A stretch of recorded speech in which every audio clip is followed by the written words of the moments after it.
Caríssimos, caríssimos, vamos lá, René de Paula Júnior falando. Me façam companhia, por favor, né? Tava numa dúvida atroz agora. Provavelmente vai chover as cântaros aqui e eu não sabia se eu ia de carro ou ia de táxi. Bom, como eu tô indo de carro e não tenho um bom taxista para conversar, gravemos então mais um sensacional videocast e tal. E aí, uma coisa curiosa, já vou avisar de antemão, esse daqui vai ser um episódio bastante pessoal, bastante confessional e sem nenhuma agenda muito clara, tá? Mas talvez, quer dizer, para mim o exercício é bom, talvez ajude a colocar alguma perspectiva em algumas coisas que eu falo, ajude um pouco a tornar algumas posições mais claras, né? Sobretudo as erradas, sobretudo as impopulares. Então, é isso, que não é nenhum tema grandioso, não é o futuro da humanidade, não é a relação das pessoas com a política, não é nada disso. É só eu tentando colocar a ordem aqui nos meus pensamentos. Então, na verdade, o que eu estou fazendo aqui, se eu já não contei antes, conto agora. A minha formação inicial foi rádio e TV. Então o que eu estou fazendo aqui é um sonho, né, para quem fez rádio e TV lá na década de 90 e tal, que você tava ali, os impérios de comunicação, né, Rede Globo, e que os caras tinham um monopólio e tal. Então o que eu estou podendo fazer agora aqui, de simplesmente gravar qualquer bobagem, o que me passa pela cabeça e colocar no ar, é um sonho. Mas vale a pena ter em mente também que é um sonho mesmo, porque na verdade eu estou fantasiando aqui. Em princípio, não estou nem. Se fosse falando sozinho, ainda até que seria melhor, porque na verdade estou falando com um alter ego, né, com uma coisa imaginária, com um interlocutor que vai entender todas as expressões em inglês, que eu vou falar que vai, né? Eu já estou sonhando aqui. Isso aqui é um sonho de um diálogo com um amigo imaginário. E aí eu peço perdão toda vez que eu estiver colocando aqui referências, ou tá dando link para coisas em, sei lá, em alguma língua bizarra. Desculpa, mas é que realmente faz parte dessa plataforma aqui. Eu literalmente não sei com quem eu estou falando. Mas voltemos aqui para a história do rádio e TV. Eu fiz rádio e TV na ECA, na USP, e isso tem algumas implicações curiosas, né? A USP, eu sempre...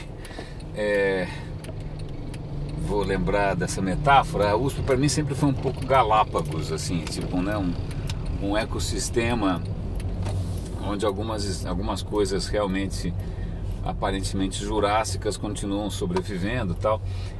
Não, tô brincando, é lógico, tem várias coisas na USP que eu adoro, mas ali é um ambiente bastante propício à sobrevivência de algumas coisas bem estranhas, né? E eu lembro que quando eu fiz rádio e TV, era chiquérrimo, né? Chiquérrimo. Você meteu o pau na indústria cultural, na Globo, na dominação do Ibope, blá, blá, blá. Porque naquele tempo, cara, tempos passados, né? Uma boa novela da Globo dava 70, 80 pontos de Ibope fácil, né? O segundo colocado, porra, tinha 10, né, pontos, não tinha nada, né? Eu lembro do tempo que eu trabalhei no Aqui Agora, foi a primeira vez eu lembro quando os caras conseguiram bater ali na hora do Aqui Agora, o Ibope da Globo, os caras subiram em cima da mesa e dançaram, né? Mas isso já era uma época que a Globo já estava bem capenga, né? Já estava com o Ibope bem menos concentrado. Então naquela época, assim, você fazia faculdade, estudava aquele monte de teoria da esquerda, né? Tinha aula com um monte de gente de esquerda também, vários colegas de esquerda. Então era super chique você falar super mal da Globo, das bobagens, de sei lá do que, né? E ficar elogiando aqueles programas de nicho da TV Cultura, né? Quanto menos sucesso as coisas fizessem, melhor, né? Cinema de arte, que ninguém ia ver, né? Coisa autoral. Aí depois o cara sai da faculdade e vai lá na Rede Globo no Projac ali com o currículo, pedindo, pelo amor de Deus, para trabalhar de estagiário no Faustão, né? Coisas do futebol. Então isso foi um pouco a minha formação. Eu não trabalhei tanto tempo assim em TV, foram só alguns anos, né? E é curioso, hoje eu estava almoçando, eu tenho uma reunião agora, um compromisso externo, eu tinha que sair correndo, mas estava almoçando E aí eu pensei uma coisa engraçada. Curioso, né? Antes a gente botava a culpa do lixo na televisão, né? Naquela imposição, né? Dos meios de comunicação de massa impingindo um conteúdo alienante, um conteúdo emburrecedor, né? A TV não estava à altura da sua responsabilidade, sei lá o que, cívica, educativa, revolucionária, o diabo 4 e tal. Então era fácil, tinha lá um monte de bicho papão. E os bichos papão tinham nome, sobrenome, eram os Roberto Marinho da vida, né? O Murdoch, não sei aonde, Berlusconi, tinha esses caras todos, aqueles bichos papões, né? Eram eles que eram culpados por impingir à humanidade, né, tanta bobagem. Quando surgiu essa história de internet, eu comecei, assim que abriu o acesso comercial aqui no Brasil, me cadastrei, Dial Data, Mandic e tal, comecei a navegar. Eu sei que em 96, uns conhecidos da ECA, então, né, deram ali o primeiro passo com uma, entre aspas, agência interativa.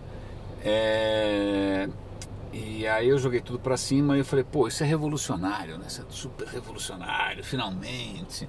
Vamos ficar livres das garras dos impérios, dos monopólios da comunicação. Tá bom, tá bom. Lá fui eu. Bom, pula 15 anos, né? Que talvez 15 quilos, não, acho que não é tanto assim. Mas pelo menos muitos cabelos brancos. E é muito engraçado que eu estava pensando o seguinte, se hoje, né? Se você pegar, arruma algum critério para distinguir bom de lixo, né? Vamos imaginar que você pegasse lá o Ibope da televisão brasileira na década de 80 e visse lá quanto Ibope tinha aquilo que você poderia chamar, por algum critério qualquer, seja ele qual for, lixo, e alguma coisa que você poderia chamar de instrutivo, né? Educativo, seja o que for. Vamos imaginar que, sei lá, a novela tivesse 75 pontos de Ibope e, não sei, o Roda Viva da Cultura tivesse 2. Né? Pô, eu estou chutando, mas é por isso fica de ideia aqui para aluno de TCC, o Beto Saad, isso é uma ideia para os seus alunos, né? Para alguém fazer uma tese de comunicação comparada, mas comparada não só horizontalmente, mas através do tempo, né? Quanto tempo que, né, quanta audiência a bobagem tinha, né, e essa bobagem, em princípio, era impingida, né, porque as pessoas não tinham escolha, né? E aí, se você vier para hoje, vamos até pular a televisão, mas se você vier para a internet e for comparar a audiência, agora de novo vai ter que usar algum critério para bobagem, né? Vamos usar bobagem versus coisas legais. Aí eu fico super intrigado. Porque se vamos imaginar que é um cenário possível, não muito otimista, mas possível, que o cenário seja mais ou menos o mesmo, que você tem ali a bobajaiada concentrando uma audiência massacrante, tá? A questão é, ninguém está impondo essa bobajaiada, ninguém está impondo, as pessoas estão escolhendo por conta própria. Pior do que isso, elas estão gerando a bobajaiada, o que é mais insano ainda, né? Essa é uma coisa que as ciências humanas, nesse ponto até que eu gosto, quando você pega ciência, física, matemática, etc e tal, quando alguma teoria cai por terra, sei lá, o Sol a Terra é o centro do universo, qualquer bobagem dessa, né? Quando cai por terra, ela cai por terra, né? Quando vem alguma teoria melhor, as outras são descartadas instantaneamente. Mas na área das ciências humanas, não é tão implacável assim, né? Então, você fica aí com um monte de ideia caduca e as pessoas misturam tudo, né? Já vi gente misturando, sei lá, Marx com Bíblia, com teatro independente, sei lá, confusão. Então algumas ideias caducas ficam aí circulando e eu fico me perguntando se não estaria na hora, eu pelo menos estou fazendo isso nesse exato momento com testemunhas, poucas, né, porque meu videocast aqui é de nicho, uma tese que é a seguinte, será que aquela suposição inicial, né, uma suposição lá atrás, né, uma suposição até meio rancorosa, né, uma suposição meio assim, né, querendo fazer justiça e tal, de que as pessoas, né, querem na verdade ter acesso a coisas que sejam realmente boas? Será que ela não era, digamos assim, um pouco ingênua demais, né? Porque a hora que você abre espaço, tipo, fala, ó, meu, faz o que você quiser aí, tanto faz, né? Sobe aí o vídeo que você quiser, publica aí o que você, twitta o que você bem entender, né? Se você peneirar, que retrato que isso traz? Ou melhor, né?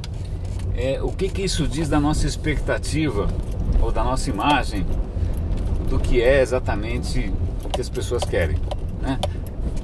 Isso pode ser bobagem, de repente tanto faz, de repente você trabalha numa área que só quer saber de Ibope, só quer saber de audiência, só quer saber de page view, você não está necessariamente aí com nada. De repente você trabalha numa indústria que vende, sei lá, biscoito com gordura, sei lá como é que chama aquela gordura, não sei lá como é que chama aquele negócio, que faz mal, sei lá. De repente você está querendo vender maionese, ferro. Mas imaginando que, né, alguém mais como eu, né, fique se questionando, né, sobre, puxa vida, será que eu não estou sendo, as minhas expectativas ou as minhas cobranças com relação à humanidade, será que elas não são um pouco irreais, talvez? Será que isso está bom? Então isso me dá o que pensar, eu confesso, realmente me dá o que pensar. Então fica aqui uma sugestão meio modesta para essa tese de comunicação comparada. Eu nem sei que matéria seria essa na ECA hoje em dia. Beth, me ajuda aí, pelo amor de Deus. Ok, né, tá legal, na hora em que você tem um cenário, entre aspas, imposto, né, e que é movido basicamente a Ibope, o que isso muda na hora que você inverte o jogo e deixa a coisa grassroots, né, deixa a coisa brotar. Gostou do grassroots? Eu falei que eu fico citando coisa estranha. Grassroots é tudo aquilo que cresce que nem grama, né, de baixo para cima, aquilo que é espontâneo, né? E a hora que você abre, que diferença que isso realmente faz? Claro que você vai ter casos bacanas, tal.